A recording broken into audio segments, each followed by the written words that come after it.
Sir, may tanong ako sa iyo. Ba? Anong, 'di ba ang Tagalog ng news ay balita? Oo. Ang paper ay papel. Oo. Ano, Paper. ano naman ang newspaper? Newspaper. Balita. News. Papel. O, balitang papel. 'Di ba news, balita, Oo.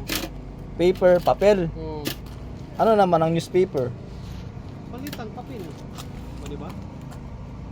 Wala ba? Ha? Oh, balitang papel nga. Hindi 'yon, mali. Mali 'yon.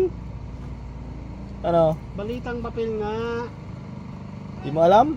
Ano? Ano ba? Oh. Balita, news. Oh. Paper, Oh, paper. papel. Papel. Oh. Oh. Pag pinagsama mo yung newspaper, anong sa Tagalog 'yon? Balitang papel. Oh, Mali. diba? Di mo alam? Balitang papel nga. Alam ko eh. Yan yun. Hindi 'yun, mali 'yun. Hindi pwede. Paano naging mali yun? Tama yun. Hindi nga, mali nga Hindi 'yun. ka pala marunong mag-English eh.